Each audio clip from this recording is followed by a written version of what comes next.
All right, folks, we're back and running, ready to go. Podcast number 2. It's been a while since I've released a video due to my laptop failing. I had this clever technique for video editing to keep the laptop cool. Take a frozen ice pack and rest it underneath the laptop. But with the extremely humid weather, the cold laptop ended up collecting condensation on the inside, and eventually the motherboard failed. I tried to have it fixed, and I sort of had it in my head, if I can't get it fixed, I may just have to quit doing videos. When I found out ultimately they weren't going to be able to fix it, my choice actually was, no. I want to keep doing videos. It's what I'm here to do. It gives me a bit of direction and focus. I need this to document and remember. I don't want it to fade with memory, as things tend to do. It was kind of a tough decision to make. I'd have to spend thousands of dollars to get a decent laptop. Part of the reason that my original laptop needed cooling was because it was underpowered and I was pushing it too hard. So I had to get something that I wouldn't need to put an ice pack underneath, which meant dishing out a lot of cash. So this made me come to a realization. What was more important, the money, or in this case, the experience? This has been a conflict for me in my life, and I'm sure not just me, I'm sure many people. Do we save for the future? Do we spend on the present? Do we think about future set goals? Is money for later, is it for now? Delaying gratification, which is an important thing to do, but I'll speak for myself. I've had a really hard time not obsessing about spending money, investing money, and making money. And it's a little bit hollow because that obsession hasn't made me a lot of money. It was difficult to make the choice I dished out almost $4,000 for the laptop. And I'm coming to this realization here. I'm not gonna let the fear of money prevent me from doing the things I want to do, or the fear of spending or losing money, or the fear of not being wealthy in the future. Getting over the hurdle of it's all about the money, the purchase of the laptop kind of forced my hand in that. Okay, moving on. A little recap. Got up to a lot of stuff. First of all, I went on a 1-week binge of doing action-y things. So I went wakeboarding one day, which was a lot of fun, and I probably go back and do it again. I went flyboarding, the water-propelled hoverboard, tethered to a tube. That was fun. I found it difficult. I wasn't actually given control. I've seen it where you have like a joystick and you can control your height and velocity, and I didn't have that, relying on the guys on the ground. They were good about it. By the end of it though, I was starting to get the hang of it, and I could see this could be pretty cool once a certain amount of freedom opens up to you. I also went on a mission to Canggu. I knew that I wanted to spend 1 month in Sanur, 1 month somewhere, 1 month somewhere else. And so I did a mission to Canggu. I went there for a night, stayed over, met some people that were kind of cool. It's a big surf town. I haven't done the surfing yet. I'm gonna do that shortly. Great restaurants, decent nightlife. I've met more people here that are my own age and had some really interesting conversations, one of which I want to follow up on and get to at the end of the podcast. And I've been in Canggu now for about 2 weeks. I've got a little over 1 week left here.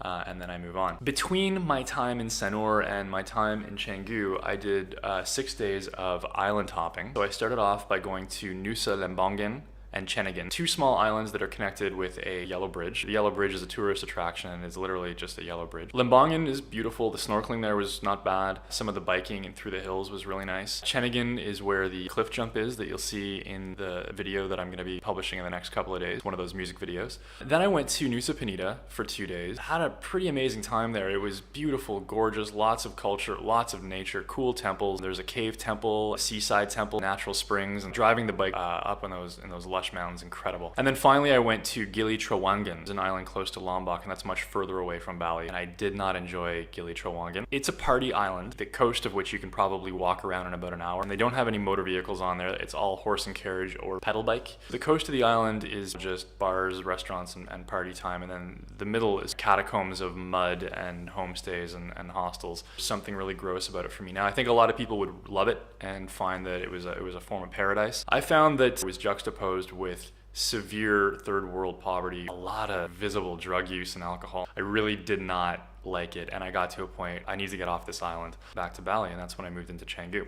Got a pretty nice place. The AC works well, Wi-Fi is good, there's hot water, that's nice. I met an Australian couple. We met based on a book that they saw me reading, Modern Man in Search of a Soul by Carl Jung. Good book so far. Middle towards the end I think is where you get into the really interesting stuff. It's on Jordan Peterson's reading list.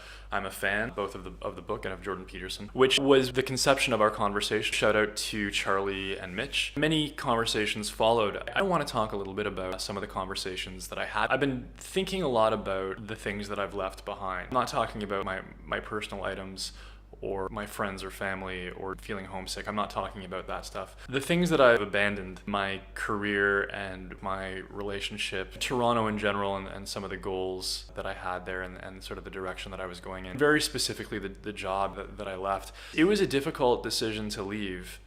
until it was impossible to do anything else. I'm not over it. There's some resentment.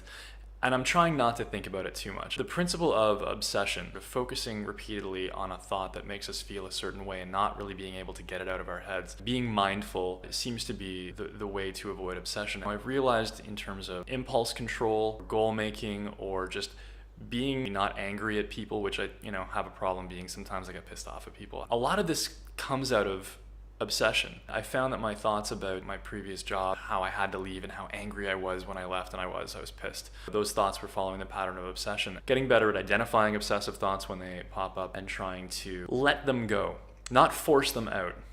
Just let them go. Definitely not over the job thing, and that's all I really want to say about that. But finally, I'm getting to a point where I know what I want to do next. And some of you it may surprise, and some of you it may not.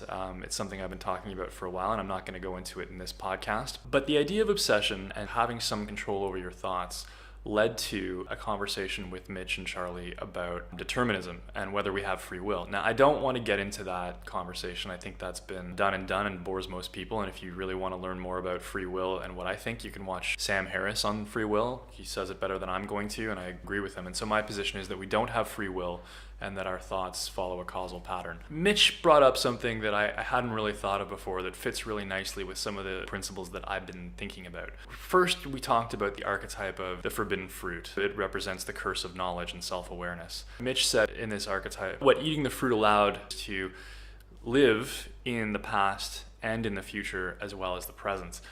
Animals only live in the present. Humans live in the past, the present, and the future in our minds. We spend a lot of time living in the past and the future. And there's this move to become present. Mitch's argument was that this is where free will comes from. If you're an animal just living in the present, you're basically on stimulus response. But as a human being, if you're able to look in the past and learn from it and then form projections or extrapolations into the future, this is the realm in which free will exists. Well, that would be the realm in which our perception of free will exists. It's very interesting. The basis of knowledge's curse seems to be the extent to which we're stuck in the past or in the future, or dwelling on conversations either previous or upcoming, and thinking about what someone said or what someone might say or how someone's going to act, and you just know that they're going to do this or that. Something I'm guilty of doing. These are all forms of not being present. The whole debate about free will aside, the idea that we spend so much time living in the past and in the future in our minds, isn't it interesting that the thing that makes us uniquely human is the very thing we need to resist and correct in order to be happy? All right. Well, that's it for this podcast. I'm going to be putting out a music vacation video very shortly. It's almost finished being cut. It should be up in the next 2 days. Please subscribe and expect more podcasts and vacation videos upcoming.